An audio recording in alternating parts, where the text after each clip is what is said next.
வணக்கம். காலமெல்லாம் என்னை தன் கொத்தடிமையாய் கொண்டிருக்கும் கையில் கிளிதாங்கிய கோலக்கிளியாம் மரகதவல்லி மதுரையின் அரசி மீனாட்சி என் பச்சை புடவைக்காரியின் திருப்பாத கமலங்களை தொட்டு வணங்கி, இதை பார்க்கின்ற நீங்கள் எல்லோரும் எல்லா நலனும் பெற்று வாழ வேண்டும் என்ற பிரார்த்தனையை அவள் முன் வைத்து வரலொட்டி ரங்கசாமியாகிய நான் இன்று இதனை உங்களுடன் பகிர்ந்து கொள்கிறேன். தன்னுடைய வருங்காலத்தை தெரிந்து கொள்வதில் மனிதனுக்கு இருக்கும் முரட்டுத்தனமான ஆர்வம் இருக்கிறதே, அப்பப்பா, அதை அளவிடவே முடியாது. பல பெரிய பணக்காரர்களுக்கு ஆஸ்தான ஜோதிடர்கள் இருக்கிறார்கள். அவர்களை கேட்காமல் இவர்கள் ஒரு சின்ன அடி கூட எடுத்து வைப்பதில்லை.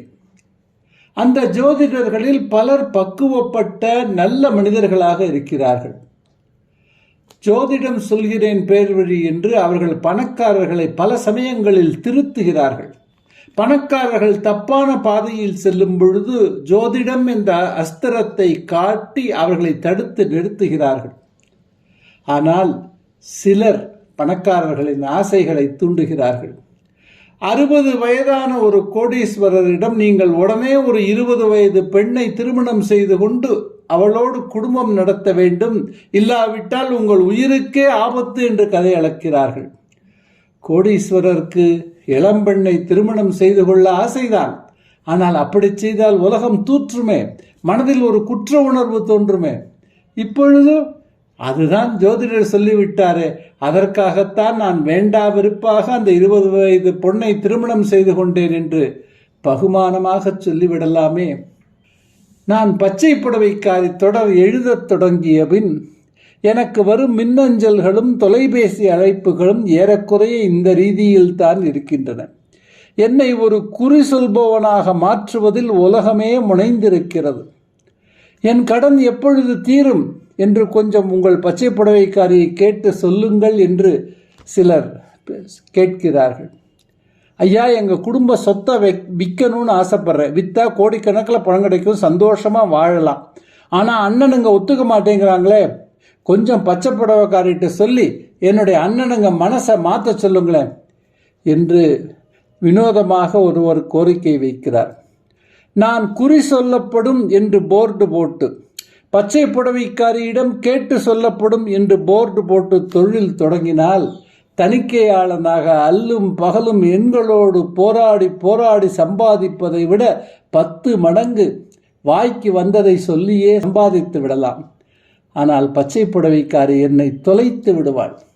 அதனால் என்னிடம் எவ்வளவு விபரீதமான கோரிக்கையை யார் வைத்தாலும் சரி, அவர்களுக்காக அல்லல் படுவோர் நெஞ்சமெல்லாம் அன்பால் என்றும் நிறையற்றும் என்ற பிரார்த்தனையை என்ற அவளே சொல்லிக் கொடுத்த மந்திரத்தை அவர்கள் சார்பில் சொல்லிவிடுவேன். அதன் பின் அவர்கள் பாடு, பச்சை புடவைக்காரி பாடு, எனக்கென்ன வந்தது? 40 வருடங்களுக்கு முன்னால் நடந்த நிகழ்வு இது. ஒருவர் நான் வேலை பார்த்த அதே கார்ப்பரேட் நிறுவனத்தில் வேலை செய்து கொண்டிருந்தார். அவருக்கு என் தந்தையின் வயது இருக்கும். என் தந்தைக்கு நெருங்கிய நண்பர். அந்த மனிதருக்கு திருப்பதி வெங்கடேச பெருமாள் நேரில் காட்சி தந்து அவரோடு நேரடியாக உறவாடுவார் என்று நிறைய பேர் சொன்னார்கள். அவரே பல முறை இதை என்னிடம் சொல்லி இருக்கிறார். என் தந்தை எப்பொழுதாவது அவரிடம் ஆலோசனை கேட்பார் என்பதும் எனக்கு தெரியும். ஆனால் அது ஒரு குடும்ப ரகசியமாக பாதுகாக்கப்பட்டு வந்தது. எனக்கு என்னவோ அந்த மனிதர் மேல் அவ்வளவாக நம்பிக்கை வரவில்லை. ஒருவேளை அவர் இறைவனுடன் நேரடியாக பேசும் அளவிற்கு ஞானமும் பக்தியும் உடையவராக இருந்தாலும் அதை வெளியே சொல்வதும், அதை வைத்து கொண்டு நட்பு வட்டத்தில் பெயர் சம்பாதிப்பதும் ஜல்லி அடிப்பதும் எனக்கு சுத்தமாக பிடிக்கவில்லை. இறைவனின் பெயரை களங்கப்படுத்துவது போல்தான் இருந்தன அவருடைய நடவடிக்கைகள். இத்தனைக்கும் அவர் காசு பணம் வாங்க மாட்டார். ஒரு முறை எங்கள் வீட்டிற்கு ஒரு உறவினர் குடும்பம் வந்திருந்தது. அந்த குடும்ப தலைவிக்கு வாழ்க்கையிலே பல பிரச்சனைகள் இருந்தன. அன்று மதியம் உணவு இடைவேளையில் அந்த குறி சொல்லி அந்த வெங்கடாஜலபதியின் பக்தர் என் இருக்கைக்கு வந்தார். வீட்டில் அனைவரும் நலமா என்று விசாரித்தார். அவரோ தந்தையின் நண்பர், தினமும் தந்தையோடு பேசுபவர். என்னிடம் ஏன் இப்படி அசடு வழிய வேண்டும் என்று நினைத்தேன். திடீரென்று அவரே என்னிடம் கேட்டார், வீட்டில் விருந்தாளிங்க வந்திருக்காங்களோ யதார்த்தமான கேள்வி என்று நினைத்து பதில் சொன்னேன். ஆமாம், வந்திருக்கிறார்கள். அவர்கள் எனக்கு ஒன்றுவிட்ட அத்தை முறை வேணும். அத்தை குடும்பத்தை பற்றி கேட்டார். அத்தையின் மகனுக்கு திருமணமாகி 8 ஆண்டுகள் ஆகியும் குழந்தை பிறக்கவில்லை என்று சொன்னேன். நிதி நிலைமையும் கொஞ்சம் இடிக்கிறது என்று சொன்னேன். அதன் பின் அலுவலக அரசியலை பற்றி கொஞ்சம் அலசிவிட்டு போய்விட்டார். அன்று மாலை 6 மணி வாக்கில் நான் அலுவலகத்திலிருந்து வீடு திரும்பிய பொழுது வீட்டிலே அந்த மனிதர் அமர்ந்திருந்தார். இவர் ஏன் திடுதிருப்பென்று வீட்டிற்கு வர வேண்டும், அதுவும் இந்த மாலை நேரத்தில், அதுவும் வீடு நிறைய விருந்தாளிகள் இருக்கும் நேரத்தில் என்று நினைத்தேன். வந்தவருக்கு பலத்த வரவேற்பு. எங்கள் வீட்டு கூடத்தில் மையமாக இருந்த ஊஞ்சலிலே அமர்ந்து கொண்டார். அம்மா காஃபி கொண்டு வந்து கொடுத்தார். அதை அமைதியாக அருந்தினார்.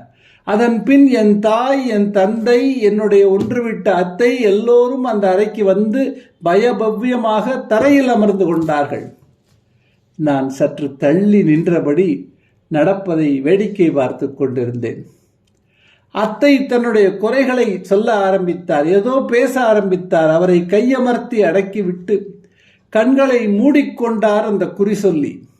பின் யாரிடமோ போனில் பேசுவது போல், ஆமா, அதுதான் அதானா, சரி, அதை சொல்லலாமா என்றெல்லாம் பேசிக்கொண்டிருந்தார். அவருடைய கண்கள் மூடியிருந்தன. அத்தை பயந்து நடுங்கியபடியே அவரையே பார்த்து கொண்டிருந்தார். திடீரென்று அத்தையை பார்த்து உருமினார். உன் பிரச்சனை என்ன, நீ சொல்ல வேண்டாம், அந்த ஏழுமலையானே என்கிட்ட சொல்லிட்டான். நீ ஒரு சின்ன உயிருக்காக ஏங்கிக்கிட்டு இருக்க, சரியா? முதலில் யாருக்கும் அவர் சொன்னது புரியவில்லை. பின்பு அவரே விளக்கினார். 8 வருஷத்துக்கு முன்னாட கல்யாணமான உன் பையனுக்கு இன்னும் குழந்தை பிறக்கல, அதுதானே உன் கவலை? அத்தை ஆனந்த கூச்சலிட்டாள். நான் அடப்பாவி என்று எழுந்த கூச்சலை அடக்க மிகவும் சிரமப்பட்டேன். மதியம் என்னிடம் வாங்கிய அதே தகவலை ஏழுமலையானே சொன்னது போல் அள்ளிவிடுகிறாயே பாவி என்று மனதிற்குள் பொங்கினேன். பணப்பிரச்சனையும் கொஞ்சம் இருக்கு, எல்லாத்தையும் வெங்கடேச பெருமான் பார்த்துக்கிறேன்னு சொல்லிட்டான். நீ தைரியமா ஊருக்கு கிளம்பி போ, 2 வருஷத்துல உன் பிள்ளைக்கு குழந்தை பிறக்கும். அவர் சொல்லி 40 ஆண்டுகள் ஆகிவிட்டன. இன்னும் அத்தையின் மகனுக்கு குழந்தை பிறக்கவில்லை, இனியும் பிறக்க வாய்ப்பில்லை. அத்தையின் பணப்பிரச்சனையும் அப்படியே தான் இருக்கிறது, பெரிதாக ஒன்றும் முன்னேறவில்லை. முதலிலே எனக்கு அந்த குறி சொல்லி, இல்லை அந்த பொய் சொல்லியின் மேல் பயங்கரமாக கோபம் வந்தது. பின்னால் அவருடைய குடும்ப பின்னணியை தெரிந்து கொண்டேன். அவர் ஒன்றும் பெரிதாக படிக்கவில்லை, SSLC தான் படித்தார், அதுவும் தேறினாரா என்று தெரியாது. மிகவும் சாதாரண வேலை. எல்லோரும் அவரை ஒரு கிள்ளுக்கீரையாகத்தான் அலுவலகத்தில் பார்த்தார்கள். நான் இறைவனுடன் பேசுகிறேன் என்று அவர் அவிழ்த்து விட்டதும் எல்லோரும் அவரை கண்டு பயந்து நடுங்கினார்கள். இந்த மனிதரை பகைத்து கொண்டால் வில்லங்கம் வருமோ என்று அஞ்சினார்கள். அந்த மனிதரும் ஆங்காங்கே இதுபோல் விஷயங்களை வாங்கி கொண்டு குறி சொல்லிக் கொண்டிருந்தார். அவருடைய தனிப்பட்ட வாழ்க்கையில் பல சோகங்கள். அவருடைய மகன் மர்மமான முறையில் இறந்து விட்டார். குடும்ப வாழ்க்கை பிரமாதமாக இல்லை.